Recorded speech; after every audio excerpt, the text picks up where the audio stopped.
Agustín Laje, bienvenido. ¿Qué tal, Carlos? ¿Cómo estás? Muy bien, muy bien. Muchas gracias por invitarme. No, aquí es tu casa. Platícanos, ¿qué haces en México? Bueno, yo estoy lanzando mi nuevo libro que se titula Globalismo, que es el que tienen justamente ahí. De todos lados. Exactamente. Este libro salió el 15 de octubre al gran público y bueno, está causando un revuelo importante en varios países. Es un tema bastante novedoso, es un tema del cual intuyo que se va a empezar a hablar sobre todo en los años que vienen por los cambios políticos que estamos viviendo. Una pequeñísima corrección, no soy periodista, sino licenciado en ciencia política. Les digo, porque luego aparecen mis enemigos y dicen, está usurpando un título. No, yo me dedico a la ciencia política. Y aquí dice, de la Universidad Católica de Córdoba. Sí, y tengo una maestría en filosofía en Navarra, en la Universidad de Navarra. Exacto, pero también tienes una especialización en contraterrorismo por el Center for Hemispheric Defense Studies de la National Defense University en Washington. Sí, exactamente. Es una especialización que hice en el año 2010. Así que, bueno, es una formación un poco variada la mía. Ciencia política, contraterrorismo, filosofía. Ahora estoy haciendo un doctorado en filosofía. Y mientras tanto... ¡Qué bonito! Sí, y mientras tanto escribo libros. Y bueno, afortunadamente el público los recibe con interés.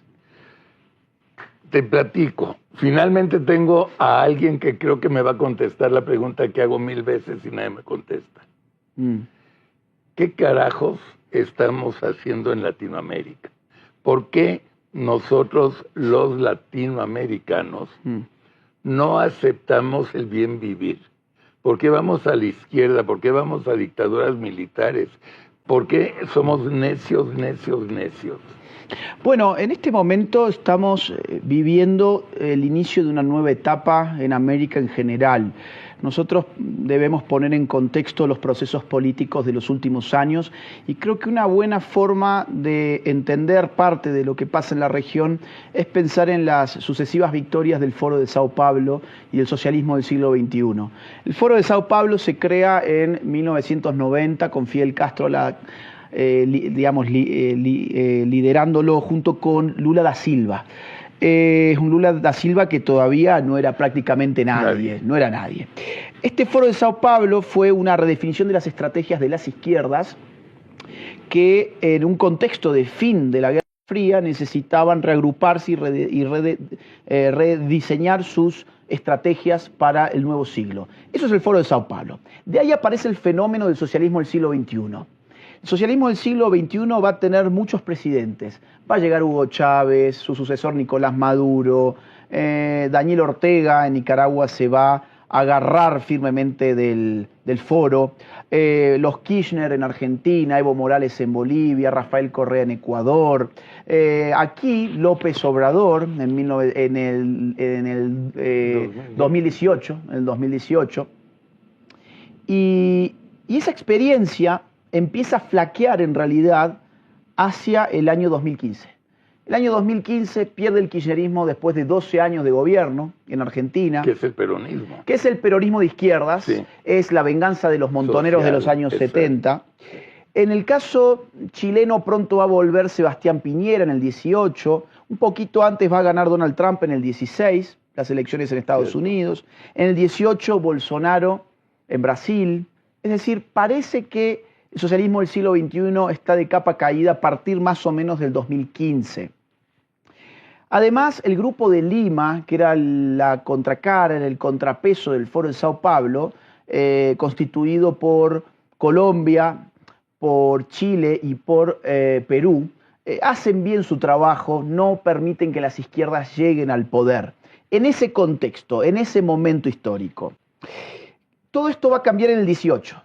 Con un señor llamado López Obrador, que llega a la presidencia en este país y no es una casualidad que en el 2019 se forme lo que se llama el Grupo de Puebla. El Grupo de Puebla, creado allá por mediados del 19, va a generar una redefinición estratégica para salir del pozo en el que estaban hundidos en los últimos años los socialistas del siglo XXI. Y van a colocar como presidente del Grupo de Puebla a un señor llamado Alberto Fernández, que iba a ganar las elecciones en Argentina ese mismo año, y ya se sabía porque en agosto le propinó una gran paliza en lo que en Argentina se llaman las PASO, o sea, las internas abiertas y simultáneas que tenemos en Argentina, le propina una enorme paliza a Mauricio Macri. Ya se sabe en agosto que quien va a volver al poder son los kirchneristas, con Cristina Kirchner como vicepresidente. Entonces colocan en el Grupo de Puebla, insisto, diseñado, pensado y presentado en sociedad en México, pero colocan a un argentino al frente, Alberto Fernández. Y a partir de entonces empezamos a ver una contraofensiva de izquierdas.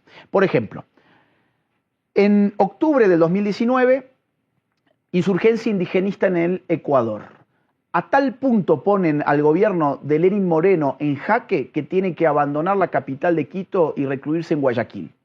Una semana más tarde, insurgencia revolucionaria en Chile. Sube el metro 4 centavos de dólar, se prende fuego Santiago, se prende fuego Chile, ponen a Piñera contra las cuerdas y terminan sacándole una asamblea constituyente, una nueva constitución que, bueno, al final pasaron los años, intentaron con 2 textos, la sociedad no lo aprobó y eso quedó en nada. ¿Qué más va a pasar? El kirchnerismo gana en Argentina en el 19, vuelve al poder.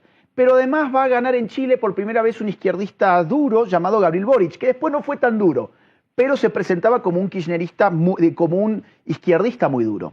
Va a ganar también en el Perú un maoísta vinculado al Sendero Luminoso, Pedro Castillo. Claro.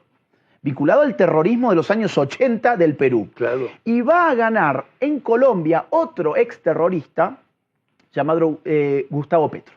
Gustavo Petro, del M-19, conocido como miembro de la guerrilla que además pactaba con el tráfico de Pablo Escobar para asaltar el Palacio de Justicia, llega a presidir Colombia. Los 3 países que le hacían contrapeso al socialismo del siglo XXI han caído a partir del 19, 20 y 21 en socialismo del siglo XXI. Y para peor, va a ganar también en el 19, 20 mejor dicho, Biden en Estados Unidos, y va a ganar también poco después Lula da Silva, después de que sus amigos los jueces le habilitan que se pueda presentar, le anulan la condena y gana las elecciones en el Brasil. Entonces, así llegamos a fines del 2023 con todo el continente teñido de rojo socialista, con muy poquitas excepciones: Uruguay, Costa Rica, Ecuador, ¿qué más puede ser? Guatemala no. Guatemala ya no, porque Semilla gana en Guatemala.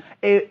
Paraguay es una buena resistencia al socialismo, Paraguay sí, pero insisto, El Salvador, listo, 5 países, no vamos más allá de eso, 5 países y aparte chicos, los grandes países de la región socialistas.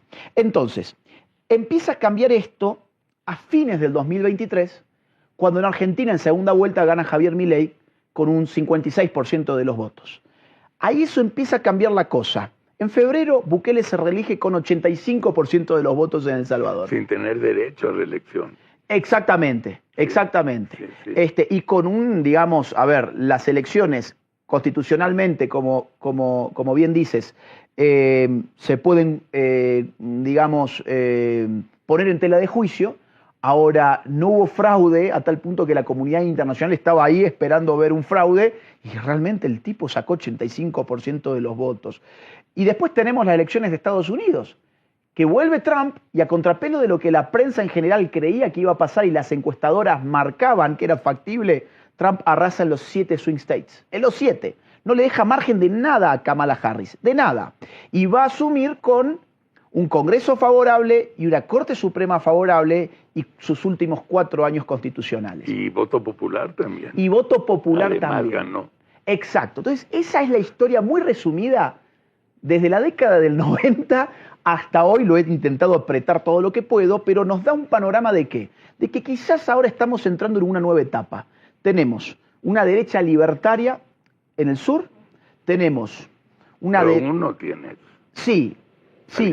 Argentina, pero confío en que si a Javier Milei le va bien en materia económica, ese ejemplo se va a esparcir en otras naciones que no son de izquierda sus sociedades. Por ejemplo, la sociedad chilena no es de izquierdas. No. No lo es. No. A ver, por el agotamiento propio de su clase política tradicional, terminó eligiendo un chico llamado Gabriel Boric. O, por ejemplo, Perú Perú es anarcocapitalista.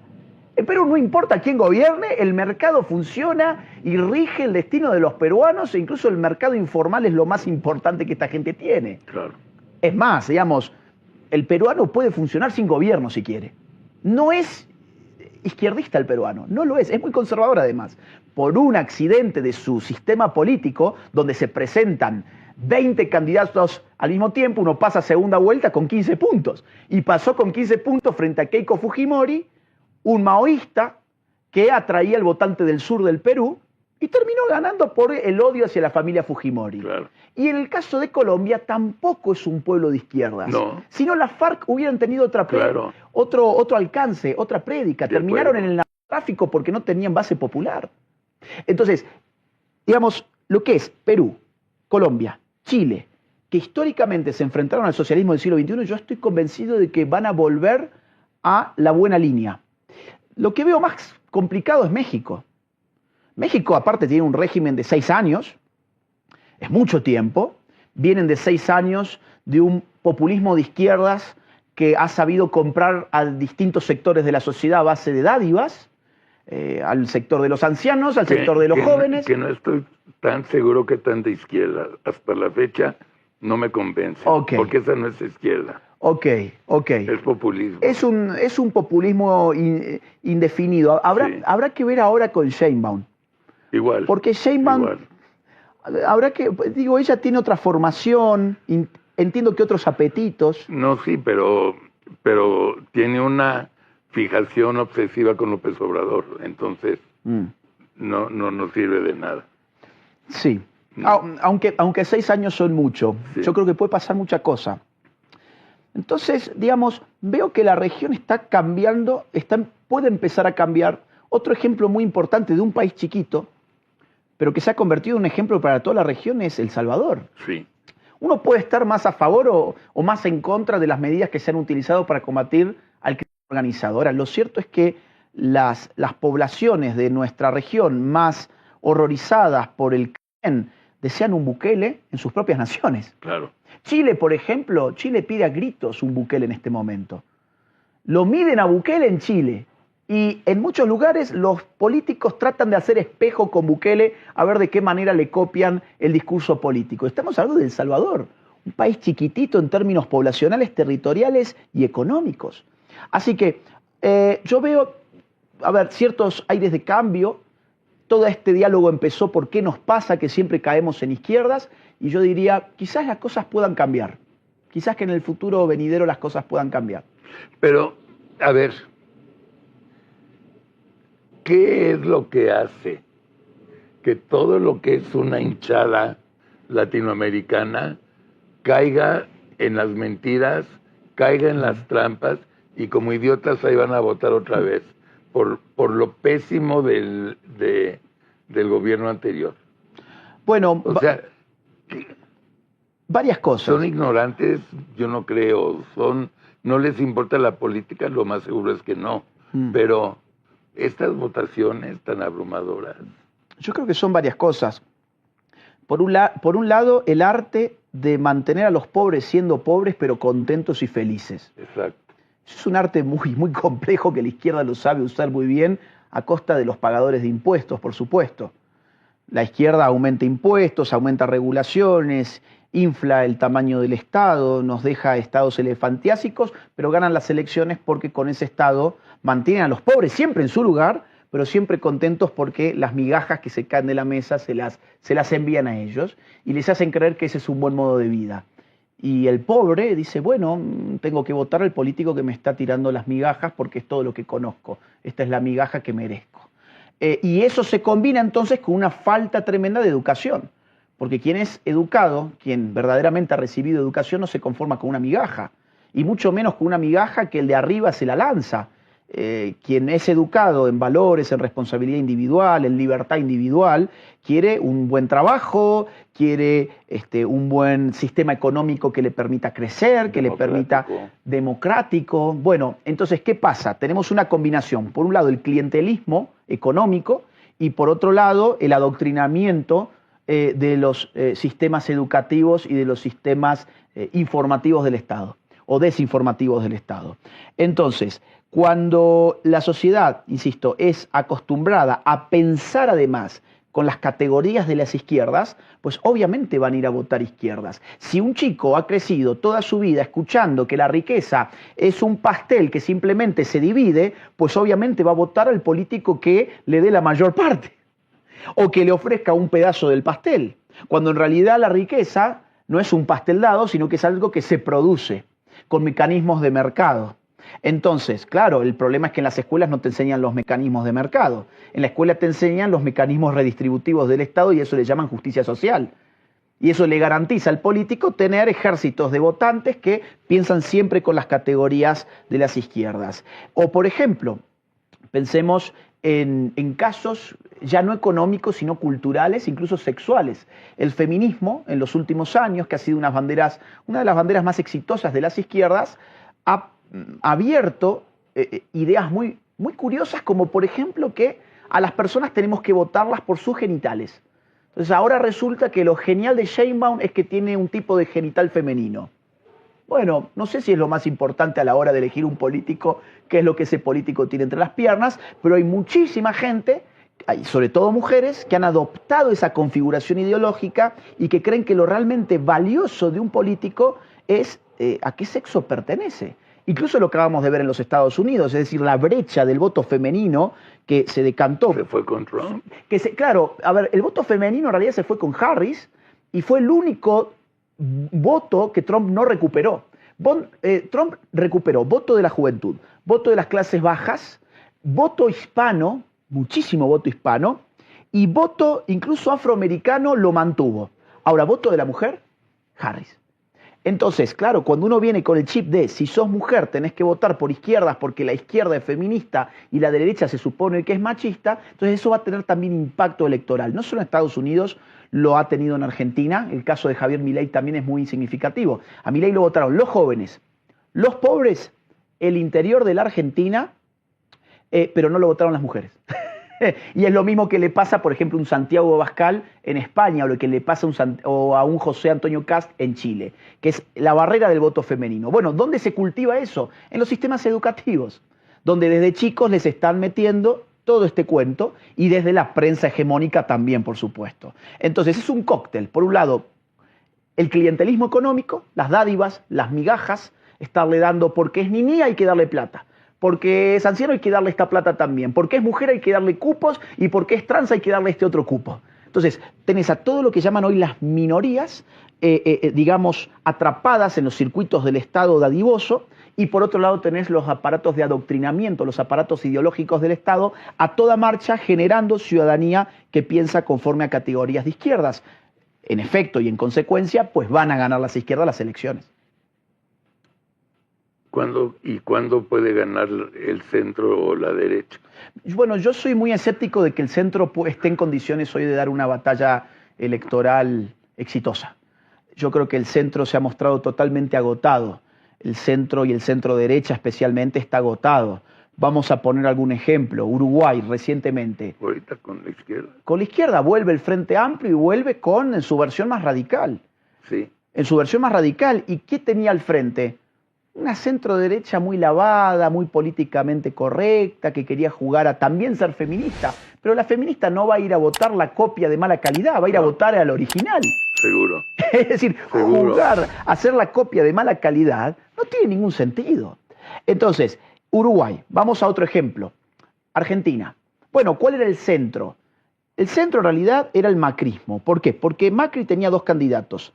Patricia Bullrich, centro derecha, Rodríguez Larreta, centro izquierda. Ninguno de los dos ganó.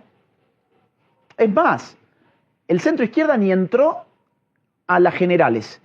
Y Patricia Bullrich se quedó en octubre en las generales, se quedó fuera de la segunda vuelta. ¿Quién pasó? Izquierda-derecha. Javier Milei, derecha clara. Y Sergio Massa, kirchnerismo claro, izquierda clara. Lo mismo podemos decir en Chile. En Chile el piñerismo en las últimas elecciones quedó cuarto. O sea, el oficialismo queda ni siquiera en tercer lugar, en cuarto lugar. ¿Quiénes pasan a segunda vuelta? Gabriel Boric, una izquierda radicalizada, vinculada a los movimientos estudiantiles radicales de Chile, y por otro lado, José Antonio Cast, lo más de derecha que ha tenido en ese momento Chile.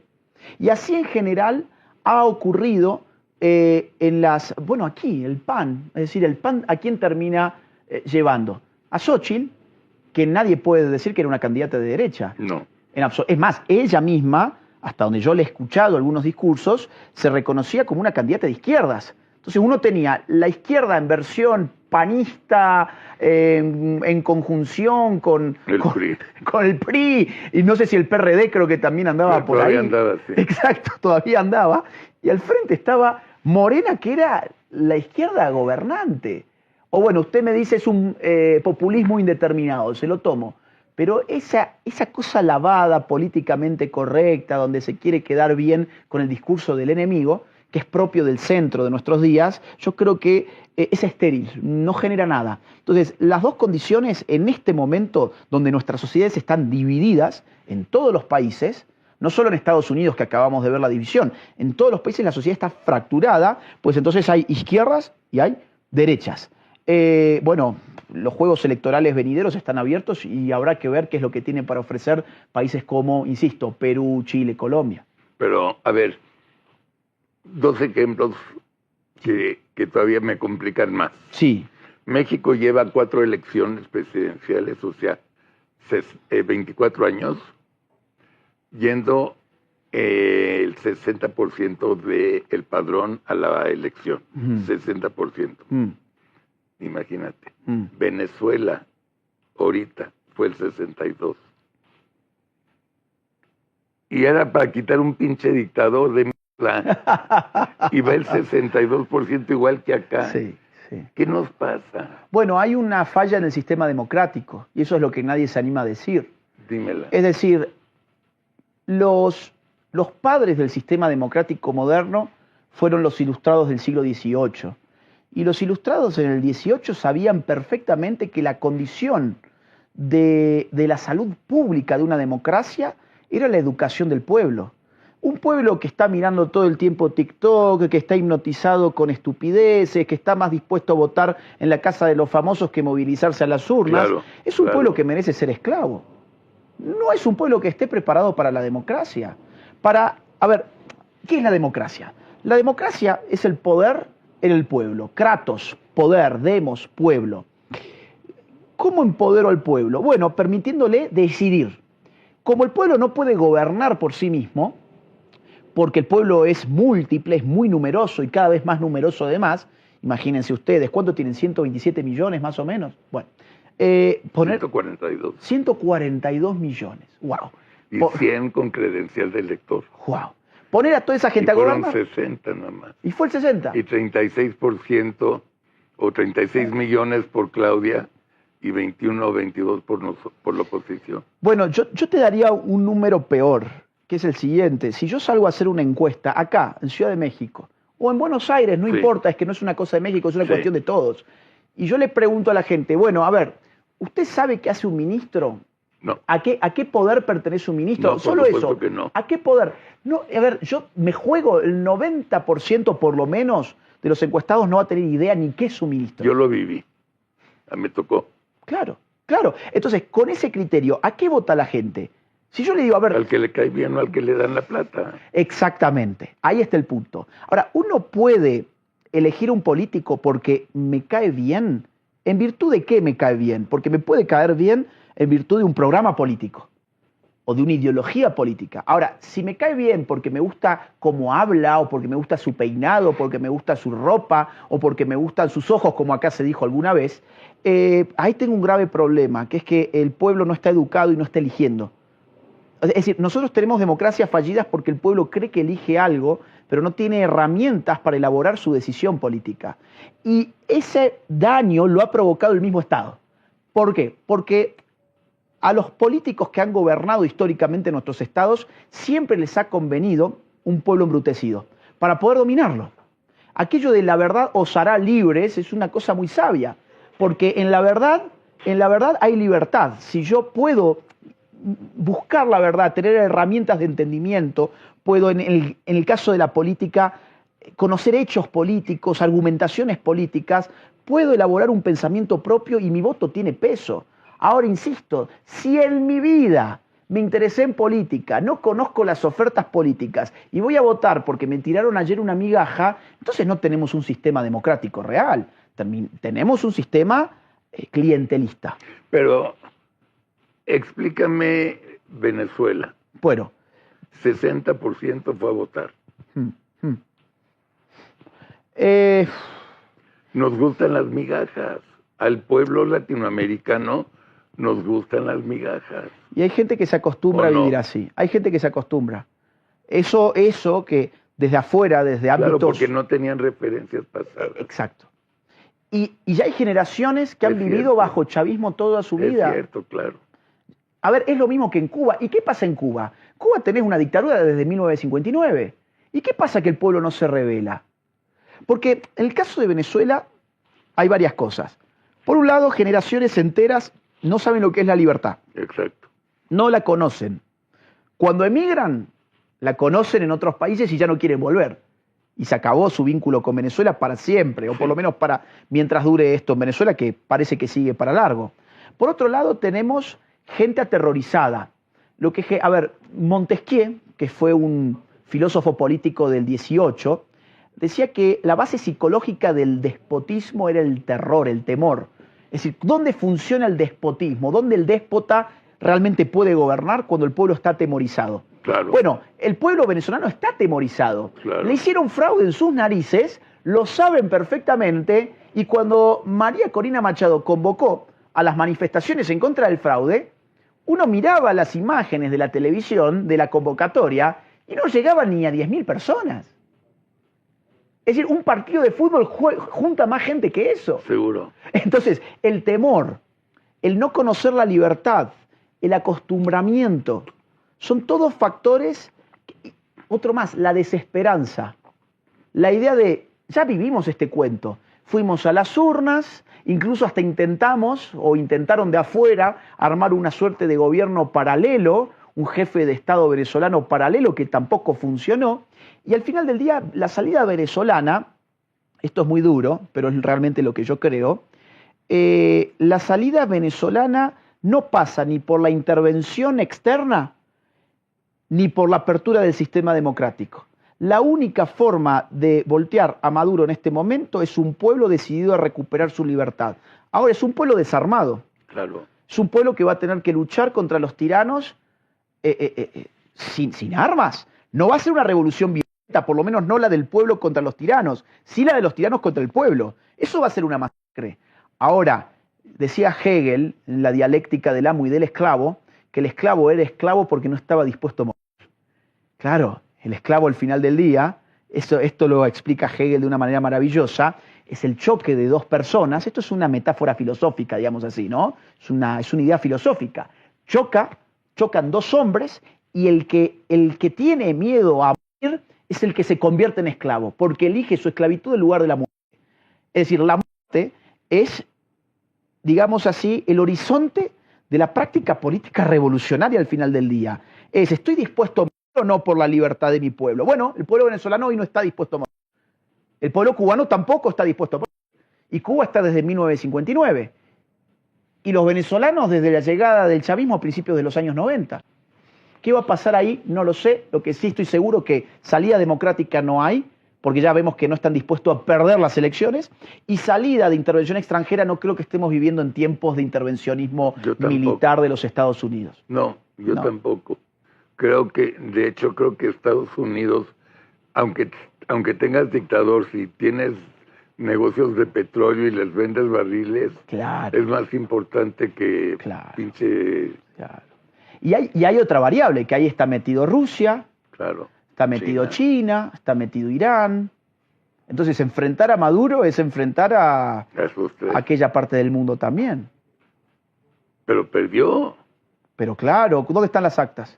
Nunca las presentaron. Las tiene María Corina. Claro, pero las actas que decía tener la dictadura, que nunca supuestamente eran la verdad, nunca las presentaron. Yo pensé que por lo menos una pantomima iban a armar. Yo pensé que un circo iban a armar, iban a falsificar algunas actas y iban a decir, esta es la verdad. Ni siquiera tuvieron necesidad de eso. No. ¿Y sabés por qué no la tuvieron? No. Porque no hubo una revolución popular. Si hubiese empezado realmente a desencadenarse una revolución popular, el régimen hubiera tenido que salir a fingir limpieza democrática para quietar a las masas. Pero se dieron cuenta que la comunidad internacional no iba a hacer nada real, más que algún discurso de ocasión. Exacto. Y que el pueblo... Te quito un chequecito de tus ahorros. Sí, que, a ver, entre eso y terminar en la cárcel, esta gente no le importa nada. Nada. Porque no nos olvidemos, es un gobierno de traficantes. Claro. Es un gobierno, digamos, signado por el crimen organizado, que ha violentado los derechos humanos de su población civil. Es un gobierno que está comprometido en delitos de lesa humanidad. Cuando esta dictadura cae, ojalá que caiga algún día, nos enteraremos de los horrores que hoy no conocemos. Hoy ya lo que conocemos es horroroso. Ahora, imagínate todo lo que no conocemos. Lo mismo con Cuba. Todo lo que no conocemos de Cuba. Ahora, lo curioso es que la izquierda sigue reivindicándose como la defensora de los derechos humanos. Imagínate. Las únicas dictaduras en nuestra región son de izquierdas, pero la izquierda es democrática y defiende los derechos humanos. ¿Y viste lo que hizo Daniel Ortega ahora con su mujer? Ya la nombró vicepresidenta, no sé qué, ya ella opina más que el Congreso. Y Nicaragua es todavía más triste porque ni siquiera tiene prensa. No. Es decir, Cuba tiene su prensa, nos enteramos el otro día del apagón, que una planta muy importante de energía dejó de funcionar, Venezuela tiene su prensa, lo que está pasando, pero uno le dice, allí afuera, insisto, a la persona común y corriente, ¿sabes lo que pasa en Nicaragua?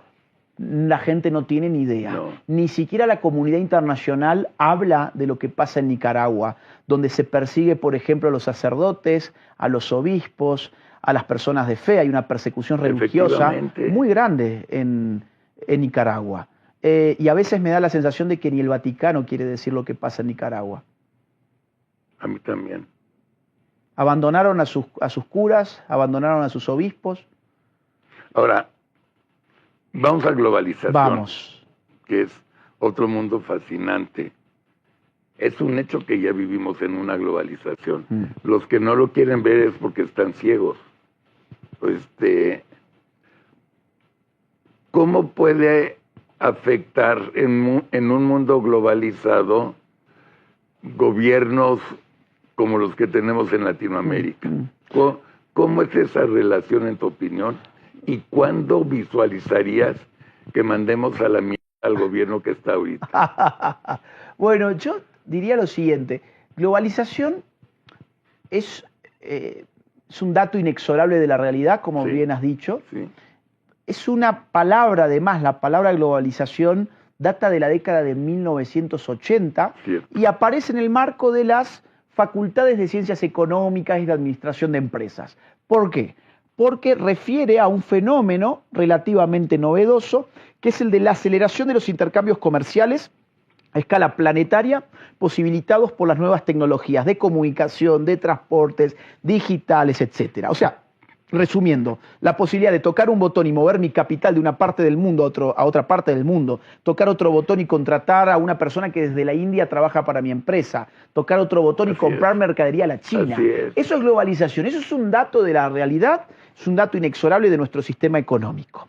Ahora, globalismo, que es lo que yo trato en este libro, es una cosa ligeramente distinta. Globalismo es un fenómeno político, no económico. Es el fenómeno de la concentración del poder político en organismos supraestatales. El globalismo es todavía un régimen embrionario de poder y acontece allí donde los organismos supraestatales empiezan a decidir agendas políticas de las naciones, empiezan a decidir el contenido de nuestras normas de derecho. La ley internacional o los tratados internacionales se empiezan a poner por sobre nuestras normas nacionales. Es cuando empiezan a digitar agendas de tipo culturales para nuestras sociedades y empiezan a dictaminar un montón de cosas, como por ejemplo qué hacer frente a una pandemia. Lo acabamos de vivir hace muy poquitos años. El globalismo, yo soy muy crítico con el globalismo porque entiendo que es un fenómeno antidemocrático. Entiendo que cuando aparece un organismo internacional que cada vez demanda más poder, significa menos poder para los nacionales que se quedan fuera de las discusiones políticas. Nuestra región, por ejemplo, que era el foco que vos querías hacer, nuestra región ha adherido, en general, a algo llamado Agenda 2030. La Agenda 2030 es una agenda de las Naciones Unidas que consta de 17 objetivos y 169 metas que todas las naciones del mundo debieran cumplimentar a más tardar para el año 2030.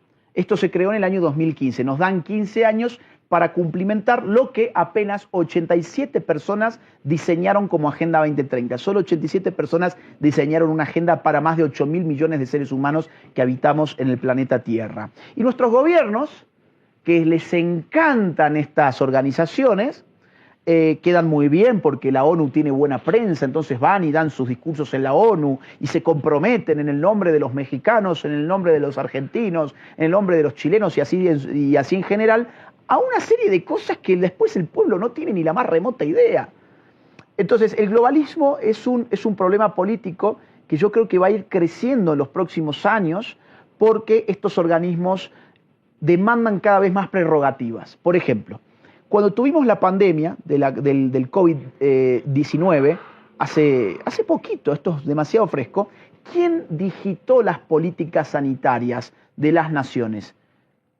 Una organización internacional llamada OMS, Organización Mundial de la Salud. Casi todos nuestros países lo único que hicieron fue receptar esas directrices y decir, esta es la política oficial. ¿Bien? Esa política hoy tiene graves problemas porque mucho de lo que esta gente recetó ha generado un gran daño a muchas personas. Yo sé que esto sale por YouTube, entonces no voy a ser explícito porque no quiero que tu canal sufra una censura. Estos son temas muy delicados que YouTube los censura. Voy a hablar en código, digo para la audiencia.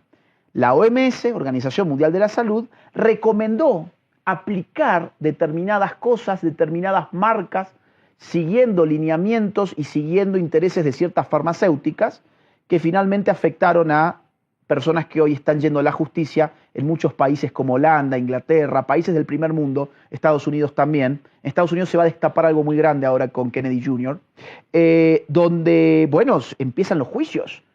Empiezan los juicios por todo el daño que se ha hecho durante la pandemia. Y al mismo tiempo que empiezan los juicios, la propia OMS está discutiendo un tratado sobre la pandemia para que en la próxima pandemia las naciones de antemano le hayan concedido más poderes soberanos para digitar el orden sanitario del mundo por si tenemos un COVID, no sé, 25, un COVID 26 o lo que fuera. Estoy siendo metafórico, claro. Entonces, eso es el globalismo, de eso habla mi libro. Yo no soy una antiglobalización, es decir, la globalización como fenómeno económico es maravilloso, digamos, abre muchas puertas, abre la competencia, mejora los mercados, etc. Ahora, globalismo como fenómeno político sí lo veo muy peligroso porque concentra el poder político en órganos supraestatales que después no podemos controlar. No lo había pensado así, pero tiene mucho sentido lo que estás diciendo. Tienes razón. Lo que pasa es que toda nuestra tradición liberal ha sido la tradición de buscar cómo limitamos al poder político. La idea de república, división de poderes, cómo limitamos al monarca absoluto del cual hablaba Hobbes, a favor, por supuesto. Cómo limitamos al tirano a través de derechos naturales consagrados en constituciones nacionales. Digamos, la idea de tener un marco normativo férreo que reconozca derechos inalienables que no se puedan modificar bajo condiciones muy estrictas. La idea, por ejemplo, de la democracia representativa, alternemos el poder cada cierta cantidad de años, claro, y que el pueblo vaya a elegir. Todos estos mecanismos que se empiezan a diseñar más o menos a partir del siglo XVIII en adelante, son mecanismos que solamente pueden operar para limitar al Estado nacional. Ahora, cuando hablamos de organizaciones supranacionales que no tienen territorio, que no tienen pueblo, que no están limitadas a una constitución, que no tienen unidad nacional, sino que es una pluralidad de élites que dominan naciones, ¿cómo los limitamos? ¿Cómo limito yo, por ejemplo, a la OMS? Cuéntenme, no sé, no se me ocurre. ¿Cómo limito yo a gente que me diseña la Agenda 2045, que es ahora la sucesión de la 2030, que se puso en marcha en septiembre de este año, va hasta el año 2045, y que ahora me dicen, por ejemplo, de que el poder político tiene que empezar a buscar la manera de limitar las redes sociales? Ahora quieren que el poder político limite las redes sociales en nombre de la lucha contra las fake news y contra la desinformación. Desde la ONU lo están diciendo. Y desde la OEA, hace pocos meses yo... Porque les conviene. Pero claro, y porque se están dando cuenta que en las redes sociales la gente se puede despertar. Y que ya no es tan fácil. Lo cual es cierto. Claro. Se puede despertar. Aparte, a ver, es muy peligrosa la idea de que el político tiene que garantizar la verdad. Porque el político ha sido históricamente enemigo de la verdad. El político es el que condenó a Sócrates a muerte. Claro.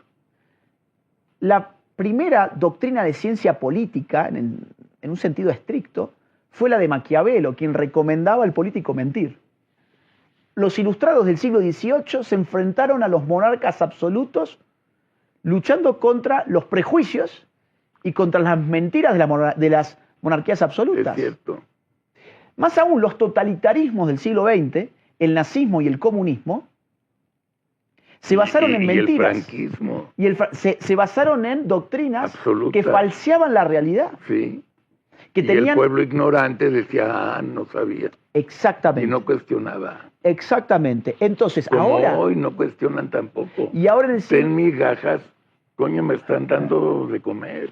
Y ahora en el siglo XXI somos tan tontos que le queremos dar a los mismos políticos la potestad de limitar nuestras redes sociales en nombre de la lucha contra las fake news. Sí. Miren, fake news ha habido siempre.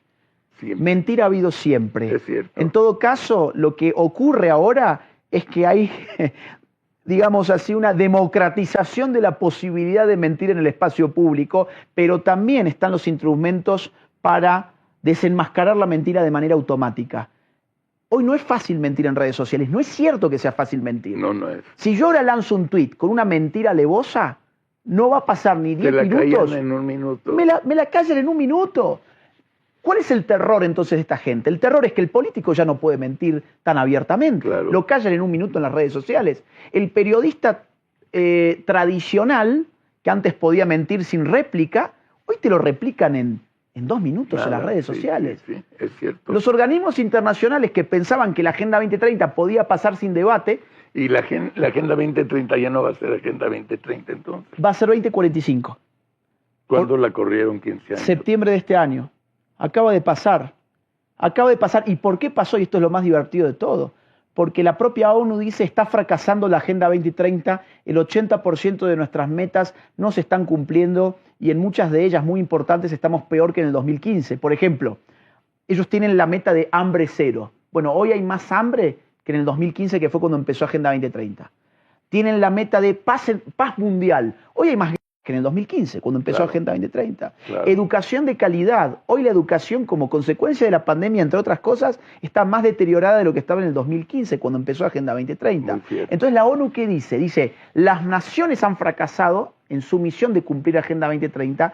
Los culpables son ustedes, no nosotros. La ONU nunca tiene la culpa de nada. Por lo tanto, tenemos que estirar el plazo hasta el 2045 y agregar nuevos puntos. ¿Qué van a agregar? Lo que te mencioné, redes sociales.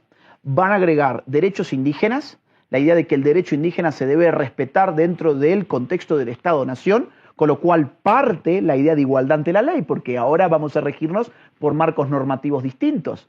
Si el que dice que es indígena se puede acoger a su propio derecho y yo me tengo que acoger al derecho del Estado Nacional, hay una contradicción de derechos en el cual, oh casualidad, el Estado ya no es soberano, porque es soberano aquel que puede dictar la ley. Y el Estado ya no va a dictar la ley para su población, sino que su población se puede dar a sí misma la ley, reivindicando orígenes antiquísimos y tradiciones antiquísimas. Entonces, por otro lado, uno más que es muy interesante. Están queriendo armar un sistema tributario global. La idea de que las empresas grandes tienen que pagar impuestos no solo al Estado nacional, sino a los organismos internacionales. Si eres transnacional. Así, exactamente. Sí. A los organismos internacionales para que ellos redistribuyan la riqueza. Sí. Bueno, lo que está pasando es bravo.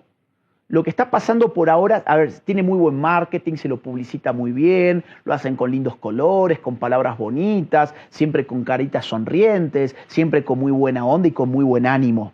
Pero es complicado porque ese tipo de régimen político en el cual empiezan a tomar decisiones actores supraestatales es un régimen que no lo podés controlar.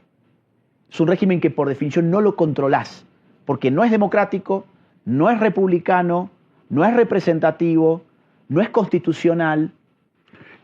¿Tú tienes la idea, como mi mujer y yo tenemos, de que hay así como allá arriba, hasta arriba, habrá 5 o 10 tíos que son los que dicen que debe pasar?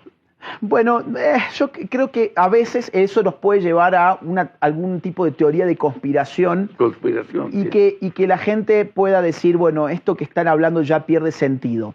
Yo te diría lo siguiente, que hay conspiraciones en política, es evidente que siempre las ha habido, porque la conspiración significa acordar por lo bajo. Conspirare significa, claro. La palabra, claro. Claro, conspirare significa respirar, claro, ¿no? En conjunto.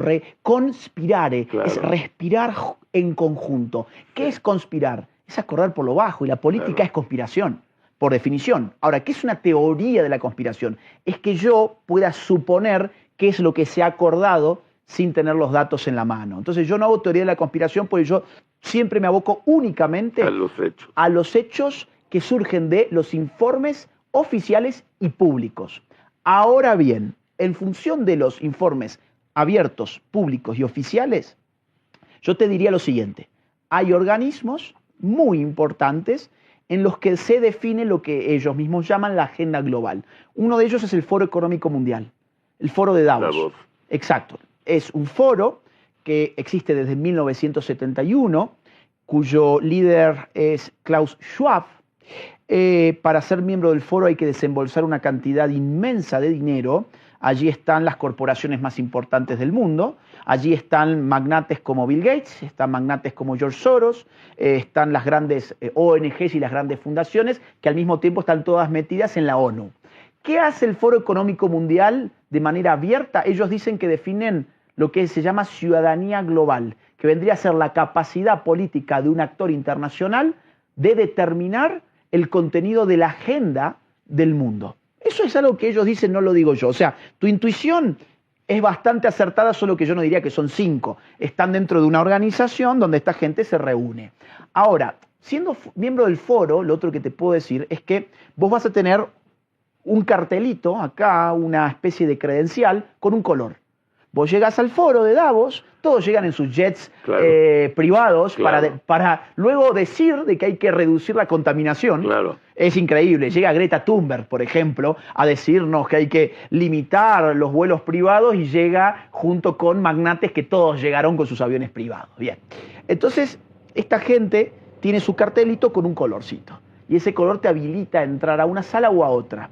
Los miembros de, digamos así, del llano, pues entrarán a ciertas conferencias. Los miembros más reputados entran a otro tipo de salas de negociación. ¿Qué se habla en esas salas de negociación y en esas reuniones? Pues la verdad que no tengo idea porque no me dedico justamente a teorías de la conspiración. De lo único que yo puedo hablar es de lo que está publicado. Y por ejemplo, ¿qué está publicado? Bueno, que parte de la junta directiva del foro tuvo una gran participación en la definición de lo que se llama Agenda 2030, que es lo de lo que hablábamos recién. Insisto, junta directiva del foro definiendo los objetivos de la Agenda 2030. El Foro Económico Mundial además tiene otros proyectos. Por ejemplo, la Cuarta Revolución Industrial. La Cuarta Revolución Industrial es esta conjunción de tecnologías de inteligencia artificial, nanotecnología, biotecnología, transhumanismo, todo este tipo, Big Data, todo ese tipo de cosas. Y el Foro Económico Mundial dice, oigan, esta revolución industrial la tenemos que dirigir nosotros.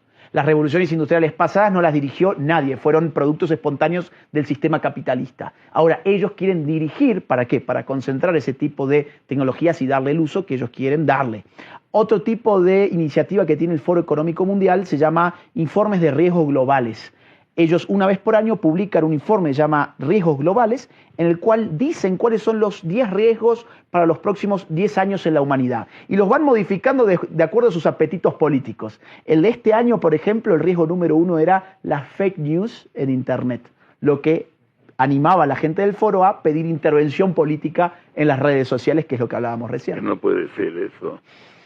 En eso están, en eso están. Qué horror, qué horror. E insisto, a ver, nuestro público que sepa, esto es información pública, está publicado en sus propias bases de datos, en sus propios informes. No es que lo estamos inventando o suponiendo acá, sale todo de sus propias organizaciones. Danos una conclusión, Agustín, por favor. Los próximos 10 años, Latinoamérica, que no te gusta hacer ni teorías ni predicciones, pero tienes bastante claro cómo está el panorama. Nos los explicaste muy bien. Y yo sé que yo me tengo que joder como mexicano 5 años con esto. Sí. Y un Padre Nuestro que ojalá ya ganemos en 6 años. Si es que hay posibilidad. Si es que hay posibilidad. Si es que hay posibilidad de competir. Claro, claro. A ver, ¿qué te voy a decir? Vamos a ver.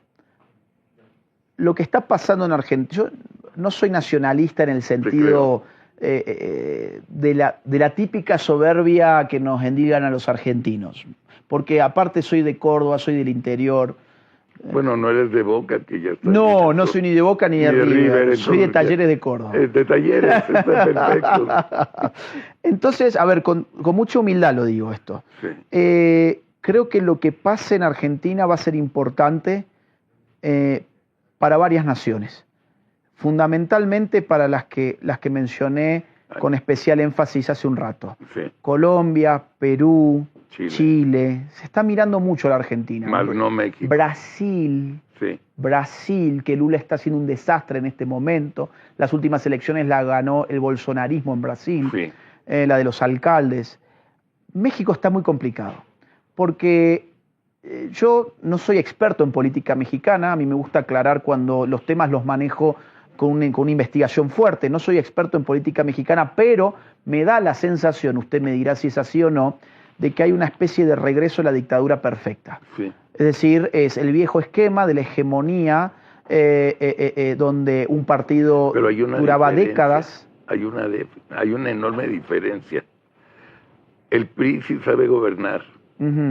Tenía una gran idea de lo que era gobernar.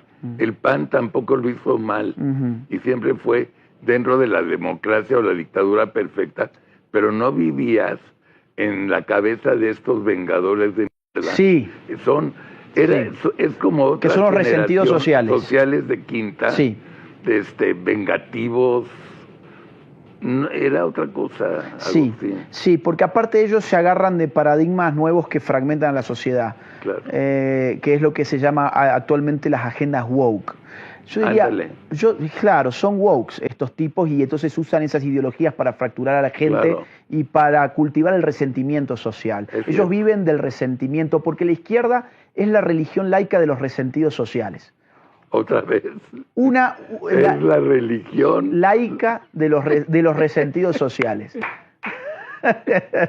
Muy bueno. Pero a ver, esa definición tiene una explicación, y es que el resentimiento es el producto de un fracaso mal llevado.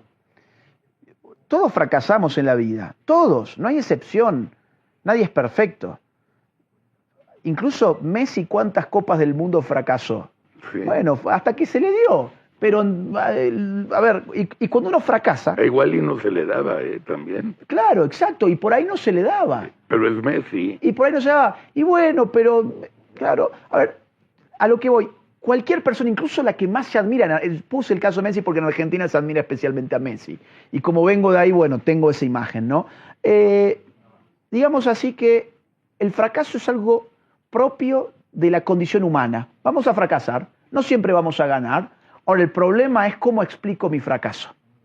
Si yo pongo un kiosco y me pongo a vender caramelos en el kiosco y fracaso, yo puedo hacer una evaluación racional, fría, para mejorar.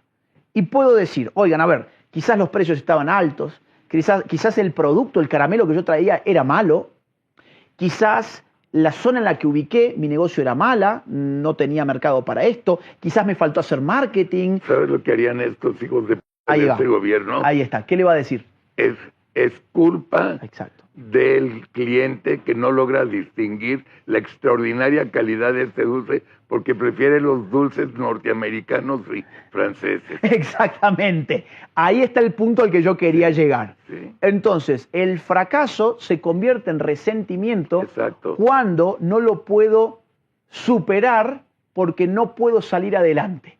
El resentimiento me deja clavado en un odio que se regenera a sí mismo, por eso se llama resentimiento. Es un sentimiento que se rehabilita constantemente, es un sentimiento negativo que viene una y otra vez a mí porque no soy capaz de superarlo. Y no soy capaz de superarlo porque no me puse los pantalones largos y no hice lo que debía hacer para mejorar. ¿Qué te va a decir la izquierda? No, es que no tenés que mejorar, vos sos perfecto. Si vos fracasaste, no es por nada que tenga que ver contigo. Es culpa de los yanquis, es culpa del empresario malvado que te ganó en la competencia, es culpa del sistema capitalista, es culpa de la explotación de clases, es culpa de esto, de aquello, pero nunca el problema sos vos. Entonces votame a mí, que yo voy a combatir a los yanquis, a los capitalistas, a los empresarios, y te voy a dar ese producto. Claro. Te voy a dar lo que vos merecés. Ese es un... A ver, psicológicamente, para personalidades condenadas a fracasar, es un bálsamo. Claro.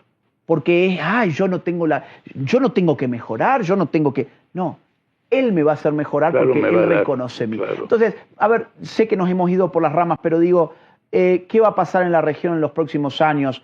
Insisto, lo que pasa en Argentina va a ser importante para la región. El Salvador está siendo importante en términos de seguridad porque ha mostrado que donde no se combate el crimen organizado es posible que haya un acuerdo entre la casta política y los delincuentes organizados. Por otro lado, Estados Unidos, 4 años de Trump, no van a ser los del 2016 en adelante, ¿eh? Estos son 4 años fuertes. Punto. O sea, va a por todo. Sí. Decimos en Argentina, toda la carne al asador. Sí. Congreso trumpista. Sí. Mayoría popular.